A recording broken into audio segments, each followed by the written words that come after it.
November 26th, 2001, Monday. Quote, I saw her today and did nothing. End quote. Marilyn called today to tell me she had some information that may change her plans on her going to the concert with me. We're working it out though. Last night I was miserable. I was so horny and pent up with sexual energy that I couldn't sleep. I didn't jerk off to net porn, so that's probably what caused it. I wanted so desperately to do something, but there was nothing. I stayed up and started to read, again, Polonick's novel Survivor. All the while, the thoughts of starting a sex club and getting into amateur porn were eating at my mind. Marilyn called, like I said, and it made me get out of bed about 1:30 p.m. I jerked off to porn and then watched Return of the Jedi. God damn it, I knew I couldn't get that line out without laughing. I try not to editorialize these journals, but that's like one of my funniest favorite lines. Let's try this again. Marilyn called, like I said, and it made me get out of bed about 1:30 p.m.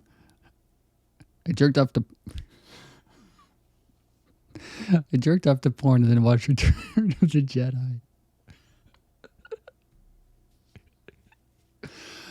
Oh my god.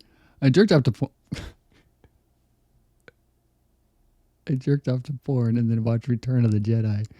I'm sure Lucas would like to hear that.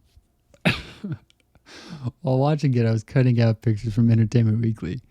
My parents came home and I retreated to my room. Somehow it became very sexual and horny, and I was thinking about Marilyn, actually, and that I quickly jerked it off again. The strange thing being that when I was with Marilyn, I couldn't think about her to get off, but now that we were broken up, she was almost all I could think about when I'm not watching a movie or something. Anyway, after getting dinner, I read what there is of my Halsey video for a screenplay to get back into the flow, and I also read more of Survivor. At about 7 p.m., I turned off my light and tried to sleep. I was very tired. Marilyn called and told me she probably couldn't go, but if I didn't find anyone else by tomorrow, she would go. Then she called back saying that she can work it out fine and still go. So it's said. And now Marilyn revived me, and I'm no longer tired. I started to torment myself with boredom, so I had to flee my house. I hopped into my truck and took off.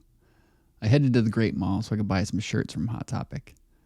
I walked into Hot Topic, hair sticking up with a scruffy, badly grown beard and not caring one bit. I see a few people walk in, a guy and two girls. I recognized the first girl upon seeing her, then I looked at the second girl. It was her. She hadn't seen me, so I looked away and then peeked back. She then saw me and did a double take and gave me a look of recognition, so I looked back and gave her a pathetic, "Hey, I know you," smile. It's what I always do. I give them a sad little smile when I really want to do is smile hugely like, "Oh my god, I haven't seen you in 2 years, but I think about you every day," smile. I did not, however. We only connected eyes once more after that, so I bought 2 Newfound Glory shirts and left, walking around slowly hoping to see her again in the halls. All the time while in the store, I kept going over and over my head what to do, what to say. "Hi, it's interesting that last week I wrote a poem about you, and now here you are." I did not say that, however. Even after I left the store, I kept thinking that I'd see her at a stoplight or gas station, so I prepared what to say in my head. I'm still thinking about what I should have said. Casey, I want so bad to know you that I can't breathe sometimes. I wrote a few poems tonight.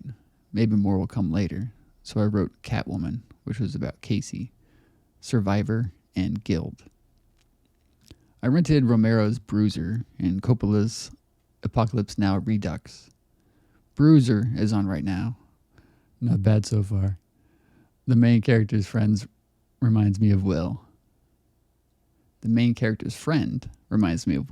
He said, "If you could fuck a car, I'd never leave my garage." I finished watching Bruiser.